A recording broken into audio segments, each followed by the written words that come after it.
guys, today we're going to talk a little bit about protection writing. So actually sort of enabling you to stand in your sovereignty. So it is basically acknowledging your sovereignty. It's a form of writing where you can actually acknowledge your sovereignty, and it's going to help to protect your energy field, which is really important as we try and actually raise our vibration. And that is so important, and DS has actually just done a video on that, so really good to go and have a watch of that. That's going to just show you all about the vibrational scale. But before I can actually show you how to protect your energy using the protection writing, I need to give you a bit of a summary about common law and maritime law. We've got a bit of a rain coming down, it's beautiful. So common law is all about natural law, and maritime law is an artificial law. And I imagine right now you're all thinking, what is this legal, lawful thing got to do with actually protection writing? It really does, because you do need to actually have an understanding between the two laws to understand why it's so important to actually stand in your sovereignty. I might have to just move, guys, because I'm getting a bit of rain on me, so I'm just going to come a little bit to the side. That's better. So really important to understand that when you're dealing, standing in your sovereignty, acknowledging your sovereignty, acknowledging who you are, you can't be an artificial being. And actually, legally, when you're born, not lawfully, but legally when you're born, when the minute you have a birth certificate, you actually become, not you as a living being, but you actually start getting traded as an artificial corporation. And what's going to happen is I'm going to bring some images up onto the screen, and I'm going to talk about it in a little bit more detail. Really just a summary. It's not complicated, it's really simple, but just give you a summary of it so that you can get an understanding the difference between the law of the land and the law of the sea. And the one is all about being a living being, and the other one is about being an artificial entity, one could say. And really what it's actually about is helping you reclaim who you are, opposed to who you are not. So what's going to happen is we're going to actually bring the images up onto the screen now, and then we're going to talk about that in a little bit more detail. I just want to start really briefly going over what is the difference between maritime law and common law. And as you can see, that's up on the screen right now. Maritime law, it's an artificial law. It is overseen by governments, whereas common law, that is the natural law.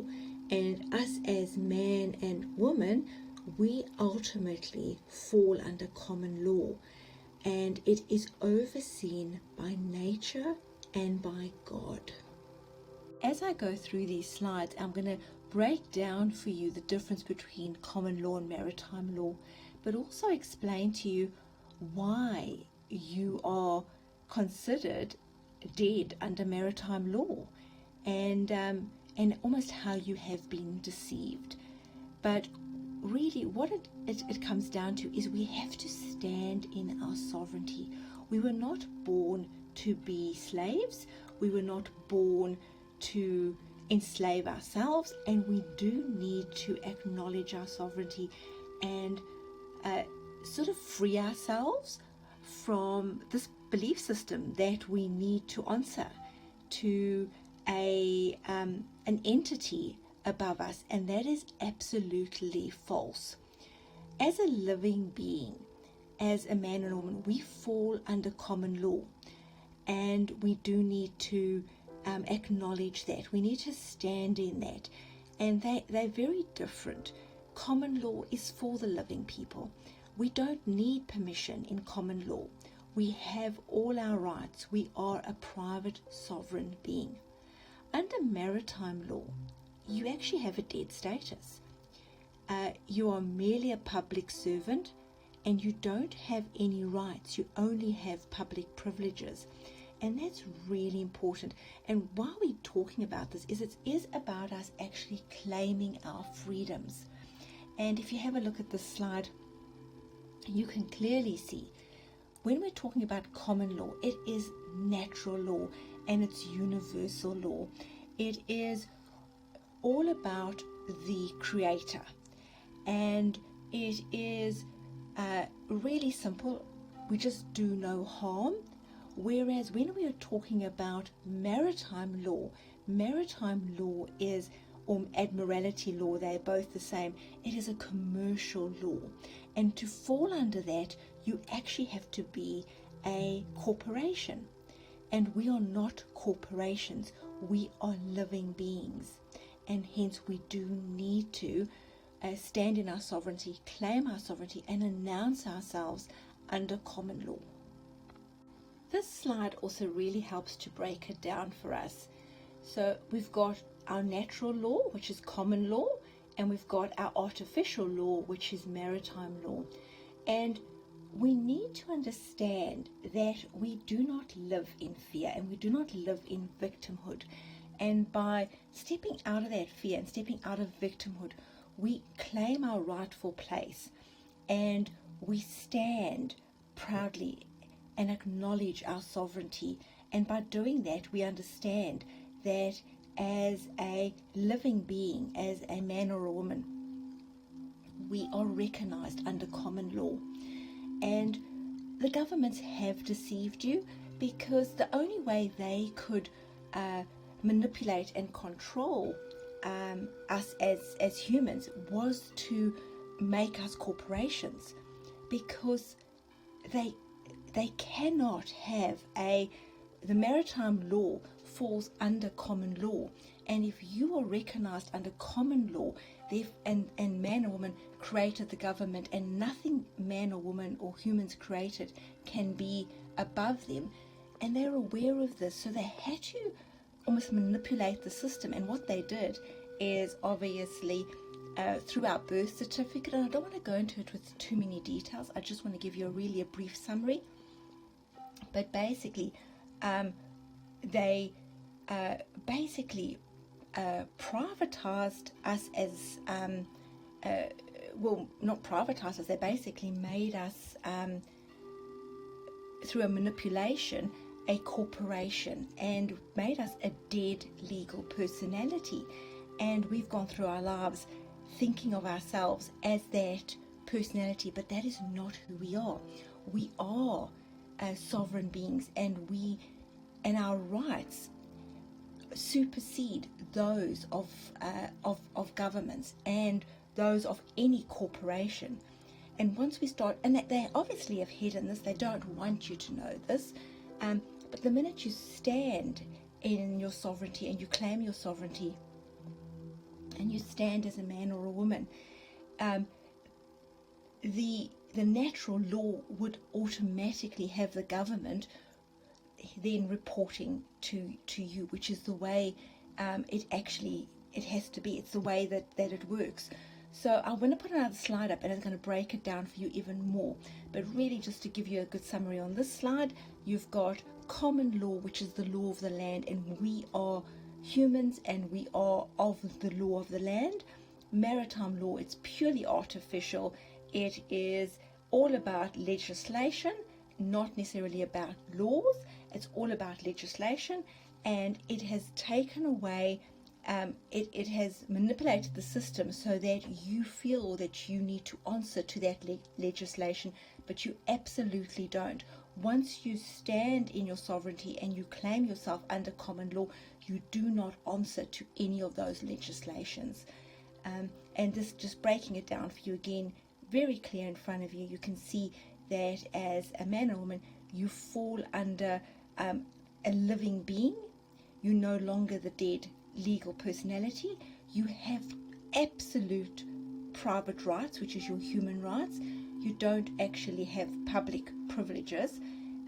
You have a lawful standing on earth, in society. You don't just have a legal status. I don't want to go into too much more detail with this slide. I'm going to just go over this very, very briefly with you. But really, I do highly recommend that you go and do some more research on this topic. It's invaluable, and really it all just comes down to us understanding that and stop believing that we have these governments that are superior to us.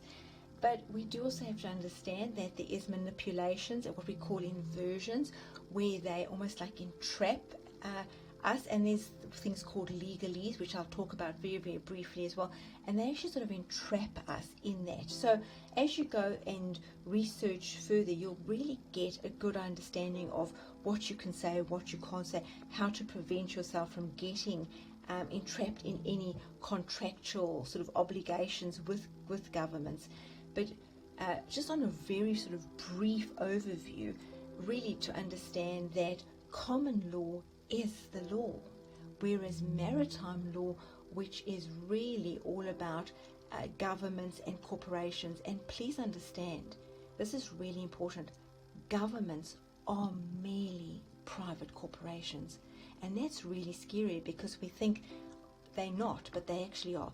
Every single government is a private corporation, and these statutes and these legislations, they're there on behalf of the governments, but they are actually there to serve the people. They're there to serve the law. So the law supersedes any legislation, and and the law cannot be overturned by legislation. However, it can be the other way around. So you cannot bring in a legislation and expect that to supersede the law. It does not work like that. So these are just really tidbits to get your head around, but really I highly recommend going and doing some more research and understanding your legal rights, your lawful rights, in fact not your legal rights but your lawful rights, and just getting your head around common law in more detail. This slide is fantastic because it really just summarizes everything so well. It just shows you under your maritime law, you really are just an artificial person. You're a corporation. You're just a dead legal personality. But under your common law, you are a natural person. You are considered a human, a living being, a man or a woman. You have a living standing.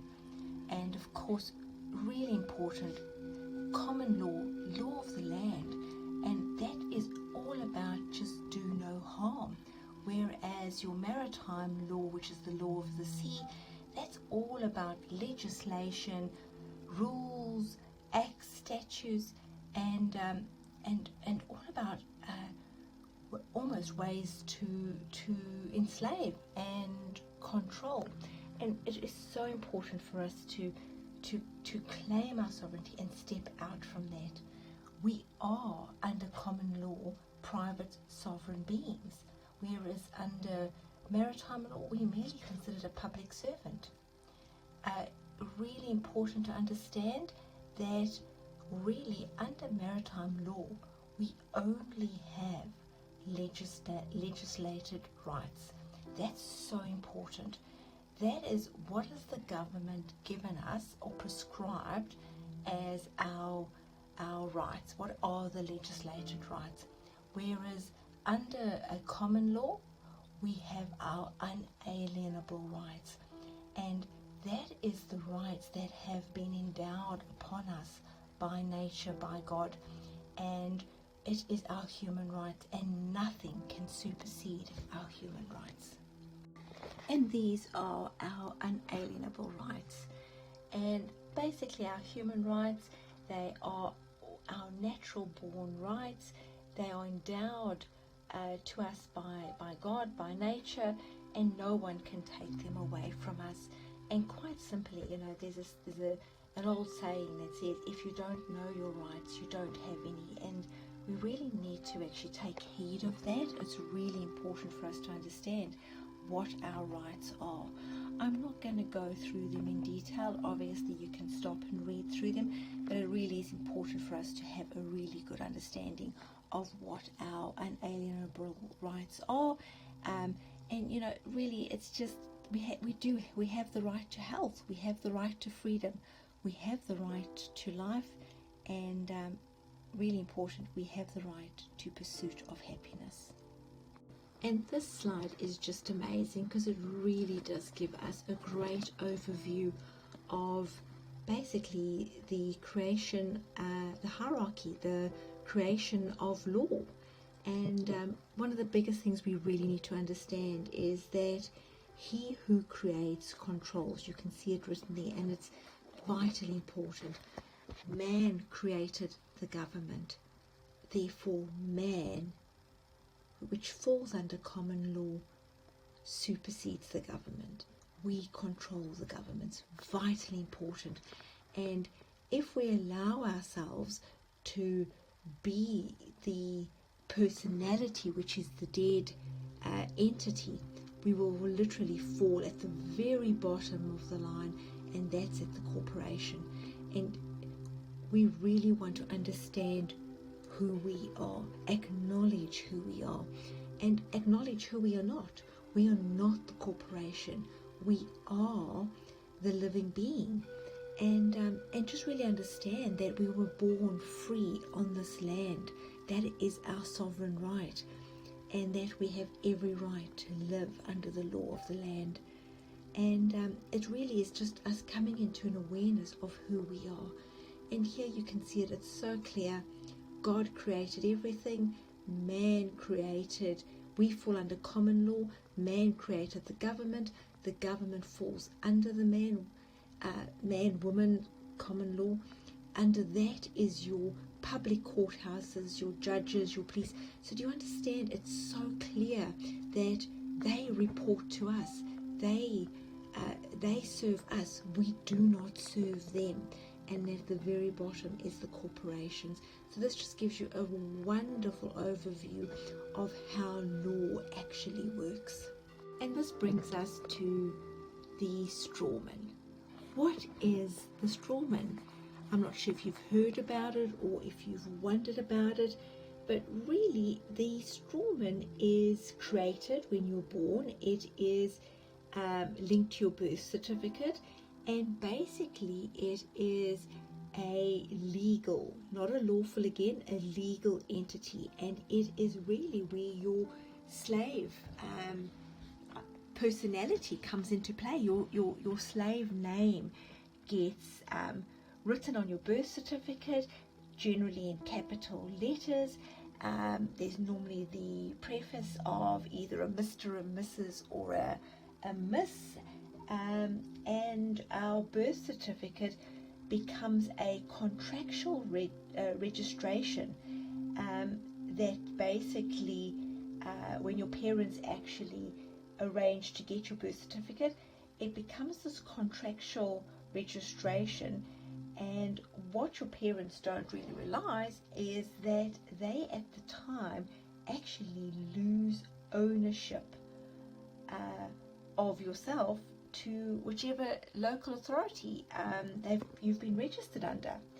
And the strawman itself, which again is the legal entity, it is the fictional entity, it is the person, not the man, and they then become responsible for a multitude of unlawful taxations and fines.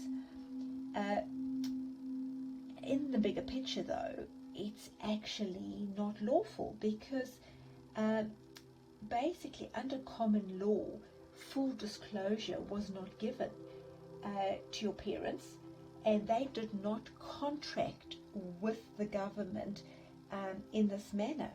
So yes, it's legal because they kept silent, but it is still not lawful because full disclosure wasn't actually given to your parents. They did not know that they were basically handing you over to a local authority. They did not know that.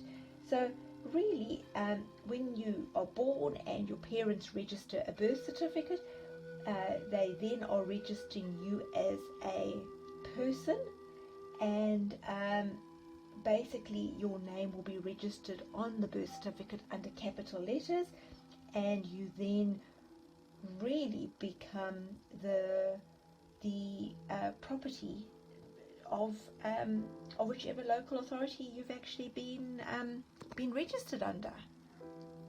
once we start to really get our head around the strawman, and I definitely encourage you to go and do some more research on it so that you can really understand it and you understand why it was created in the first place. It was all because maritime law cannot deal with living beings.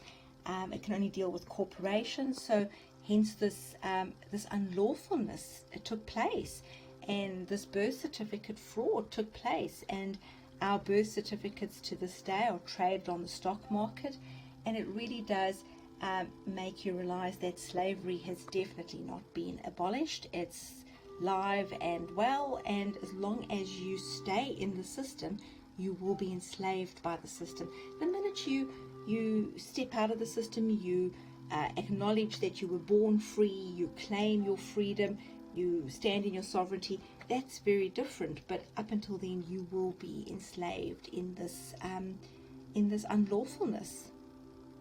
Just before we actually move on to the sovereign writing and onto what we call the protection writing, where I will actually show you exactly how to write your name as a sovereign being and how you will address yourself going forward. But before I move on to that, I just wanted to finish off with a legal term, and there is a real inversion in the English language, and it is really about tricking us into saying things that have hidden meanings. And the word is actually legalese. Now, legalese is actually a complicated and formal language, but it has a lot of hidden meanings behind it. And really all it does is it actually just tricks us into complying and to contracting in an unlawful activity. So again, not necessarily illegal, but definitely unlawful. And so for example, corporation, what that actually means is the speaking dead. And a person is really a legal fiction, a corporation. And so when you start to get your head around that and you start to understand almost like the manipulation and the inversion in the language. But something that really is important for us to understand is exactly that, the word understand. Understand, we as the common man might think, do you understand? But actually what it does mean under legalese is stand under you. So when somebody says to you, do you understand? What they're actually saying to you is, do you grant me authority over you? And that's vitally important. So, for example, and it's been put like that for various, it's the manipulation has been done on purpose. But when you are ever asked by a police officer, do you understand? What they're actually saying to you is, because you are a living being, they're actually asking you, do you grant me authority over you? And you have to say no. So you're not saying no to the layman, do you understand? You're saying no to the fact that you do not grant them authority over them. So that's vitally important, and it really is just a brief summary about legalese, but really important for us to get our head around. Hi guys, I hope you really enjoyed that, and I hope it's given you a bit of an idea between common law and of course maritime law. But now I'm going to talk to you a little bit about your actual protection writing and how you can actually go about standing in your sovereignty, claiming your sovereignty, acknowledging your sovereignty, and actually writing some beautiful protection writings that's going to keep your energy field really protected. All you need for that, and obviously some images will come up onto the screen just to give you some examples of protection writing, but really when you are doing your protection writing, all you need is a notepad and a pen, and that is so powerful. Really, the pen is mightier than the sword. As we move on to the sovereign writing or onto the protection writing, it's really important to understand a couple of fundamentals, and that is that when we are writing as a sovereign being, we never write in capitals. We don't do anything in cursive. Cursive is actually a cursed form of writing, so you definitely don't write in cursive. It's printed. Everything is printed, and you always start with a colon, and a colon is a very powerful statement.